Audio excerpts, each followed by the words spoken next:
हिजाब बैन मामले पर आपको ताजा अपडेट दें। कर्नाटक के स्कूल कॉलेज में हिजाब बैन का मामला और ज्यादा उलझ गया है।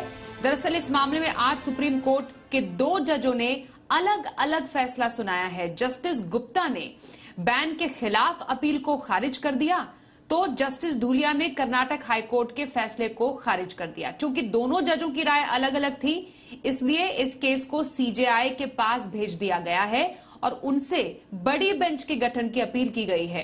इसके साथ यह भी तय हो गया है कि फिलहाल कर्नाटक में हिजाब बैन अगले आदेश तक लागू रहेगा। हिजाब विवाद पर यूपी के अल्पसंख्यक मंत्री धर्मपाल सिंह का कहना है कि कर्नाटक के मामले में स्कूलों का ड्रेस कोड होता है और उस स्कूल की ड्रेस कोड को फॉलो करना ही चाहिए। वहीं कांग्रेस नेता प्रमोद तिवारी ने कहा कि फैसला कुछ भी हो, संविधान के मुताबिक काम होना चाहिए। भारतीय संविधान के अनुरूप कोर्ट के निर्णय पर टिप्पणी करना तो उचित नहीं है।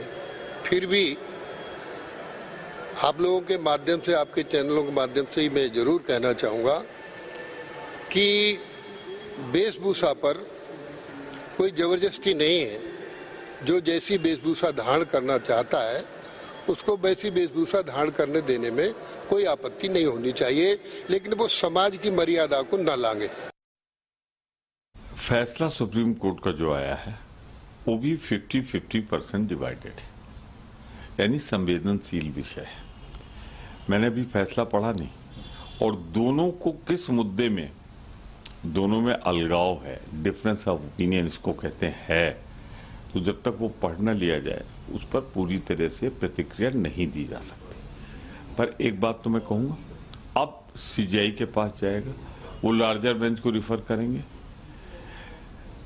पर कुल मिलाकर मैं ये कहना चाहूंगा, भारत के संविधान का पालन होना चाहिए। और दिल्ली से हमारे साथ हमारे सहयोगी संवाददाता अरविंद सिंह हैं इस पूरी खबर पर और ज्यादा अपडेट के लिए। अरविंद, हिजाब मामले में 2 जजों का अलग फैसला सामने आया है। जस्टिस धूलिया ने कर्नाटक हाईकोर्ट के फैसले को खारिज किया, तो जस्टिस गुप्ता ने बैन के खिलाफ अपील को खारिज कर दिया। आपसे जानना चाहेंगे, अगर आपने ऑर्डर की कॉपी पढ़ी हो, आपको हम आपसे समझना चाहेंगे कि किस बातों में मतभेद रहा है दोनों जजों के बीच।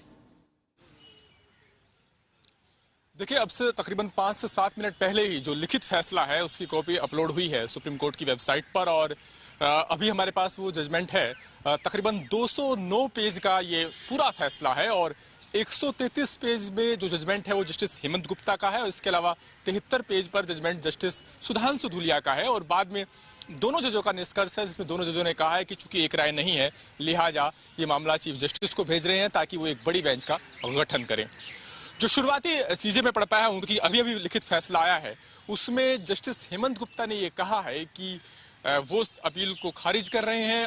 उनका ये कहना है, जस्टिस हेमंत गुप्ता का, कि स्क्रैप पहनने को, यानी हिजाब पहनने को एक धर्मनिरपेक्ष स्कूल के अंदर एक अधिकार के रूप में छात्राओं द्वारा दावा नहीं किया जा सकता। यानी उनका यह कहना है कि एक स्कूल जिसका एक धर्मनिरपेक्ष फैब्रिक है, उसमें हिजाब को एक अधिकार के तौर पर दावा नहीं किया जा सकता स्कूली छात्राओं की तरफ से।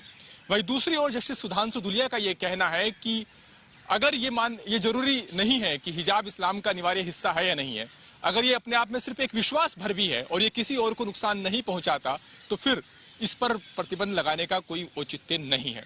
जस्टिस सुधांशु धूलिया ने यह भी कहा कि ये हिजाब उतरवाने के लिए विवश करना, मजबूर करना, सीधे तौर पर राइट टू प्राइवेसी और राइट टू डिग्निटी दोनों का उल्लंघन है, और क्लासरूम के अंदर भी निजता और गरिमा का अधिकार बनता है, उसकी अवहेलना नहीं हो सकती। इसके अलावा जो ऑपरेटिव पार्ट आज सुबह पढ़ा गया था जस्टिस सुधांशु धूलिया का, उसमें उन्होंने एक बहुत महत्वपूर्ण बात की थी। उन्होंने ये कहा था कि जब वो फैसला लिख रहे थे तो उनके जहन में ये भी था कि बहुत सारी रिमोट के जो गांव है वहां पर ऐसी लड़कियां भी होती हैं जो बहुत सारी दिक्कतों को झेल करके स्कूल पहुंचती हैं, और ऐसे में किसी प्रतिबंध के जरिए अगर उनको बाधित किया जाता है उनकी शिक्षा को, तो ये गलत होगा, और ये देखना होगा कि क्या हम उनके जीवन को बेहतर कर रहे हैं, नहीं कर रहे हैं।